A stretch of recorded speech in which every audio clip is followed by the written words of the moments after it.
আচ্ছা আব্বু, যখন কোনো মানুষের জীবনে কোনো চিন্তা আসে বা কোনো সমস্যা আসে, তখন সেই মানুষটির কি করা উচিত?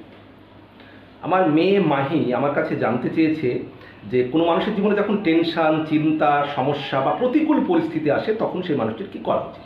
আমি একটি গল্প বলবো, সেই গল্পের পরে এ বিষয়ে আমি বলবো, ব্যাখ্যা দেবো, বলবো, পরামর্শ দেবো। একজন ব্যক্তি দেখলেন যে তার মেয়ে বেশ কিছুদিন যাবৎ খুব দুশ্চিন্তা করছে, মানসিকভাবে বিধ্বস্ত, ভেঙে পড়েছে।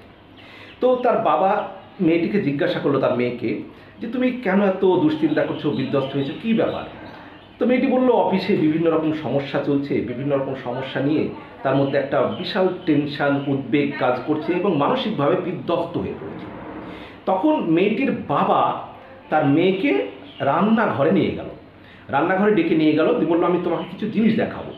তারপর একটা পাত্রে আলু রাখলো কিছু, তারপর একটা পাত্রে কিছু ডিম রাখলো এবং একটা পাত্রে চা পাতি রাখলো। তারপর সবগুলো জল ঢেলে দিয়ে গরম করা হলো।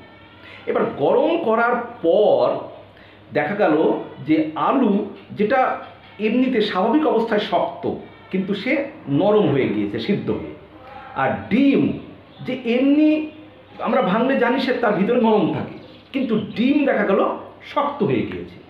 আর চা পাতিগুলো সে জলের সঙ্গে মিশে গিয়ে সুন্দর একটি ঘ্রাণ, সুঘ্রাণ তৈরি করেছে, জলটাকে সুন্দর একটা কালার করে দিয়েছে। তো মেয়েটির বাবা এবার মেয়েটিকে জিজ্ঞেস করলো, এই থেকে তুমি কী শিক্ষা পেলে? তো মেয়েটির বাবা ওকে যখন জিজ্ঞাসা করলো, মেয়েটি বলল যে বাবা, আমি বুঝতে পারছি। কী বুঝতে পারলে? কি বুঝতে পারলে? যে এই যে আলু, সে শক্ত, কিন্তু সে যখন প্রতিকূল পরিস্থিতিতে পড়লো তখন সে কী হয়ে গেল? নরম হয়ে গেল। অর্থাৎ তার জীবনে যখন সমস্যা আসলো, প্রতিকূল পরিস্থিতি আসলো। আর ডিম, তার যখন সমস্যা আসলো, প্রতিকূল পরিস্থিতি আসলো, তখন কি হলো? সে আরও শক্ত হয়ে গেল। আর চা কী করলো? প্রতিকূল পরিস্থিতির সঙ্গে মানিয়ে নিয়ে, নিজেকে মেলে ধরে সে আরও সুঘ্রাণ, সুন্দর একটা ঘ্রাণ তৈরি করে দিল, সেই তার নিজের রং ছড়িয়ে দিল। তাহলে এখান থেকে আমরা কোন পয়েন্টটা নেব? যে আলু প্রতিকূল পরিস্থিতিতে দুর্বল হয়ে গেল, সেটা নেওয়া যাবে না। নেওয়া যাবে কি না? ডিম, সে তার সমস্যার সময়, প্রতিকূল পরিস্থিতির সময় সে আরও শক্ত হলো। অর্থাৎ মানুষকে পরিস্থিতি প্রতিকূল আসলে মনের দিক থেকে আরও শক্ত হতে হবে, একটা। দ্বিতীয়ত কী হতে হবে?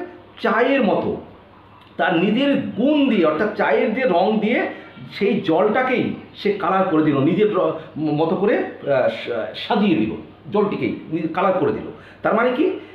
তোমার যে গুণ থাকবে, তোমার যে বিভিন্নভাবে নিজেকে এমনভাবে মেলে ধরতে হবে যে সেই জায়গাকে সুন্দরভাবে, পরিস্থিতি পরিবেশের সঙ্গে তোমাকে সুন্দরভাবে সেই জায়গায় একবার নিজেকে মেলে ধরতে হবে।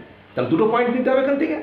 এক, প্রতিকূল পরিস্থিতিতে শক্ত হতে হবে আরও, এবং নিজেকে পরিস্থিতি পরিবেশ অনুযায়ী সুন্দরভাবে আরও মেলে ধরতে হবে। বোঝা গেল?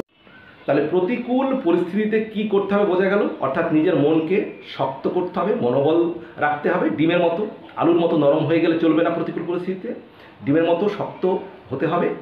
দ্বিতীয়ত, পরিস্থিতি অনুযায়ী নিজেকে উপস্থাপন করতে হবে। বুঝতে পারলে? যে নিজেকে শক্ত করতে হবে এবং পরিস্থিতির সঙ্গে নিজেকে মানিয়ে নিতে হবে, বা সেই অনুযায়ী নিজেকে উপস্থাপন করতে হবে, সেই জায়গার সঙ্গে মিশে যেতে হবে। বুঝতে গেল? বুঝতে পারলে? বুঝতে পারলে তো কী করতে হবে সমস্যা আসলে? তাহলে আর আমাদের এই ভিডিওটি কেমন লাগলো, আমার মেয়ের প্রশ্ন অনুযায়ী আমার যে উপস্থাপন, অবশ্যই আপনারা কমেন্ট করে জানাবেন। ভালো লাগলে অবশ্যই শেয়ার করুন, ওদের দেখার সুযোগ করে দেবেন, লাইক কমেন্ট করবেন। ধন্যবাদ।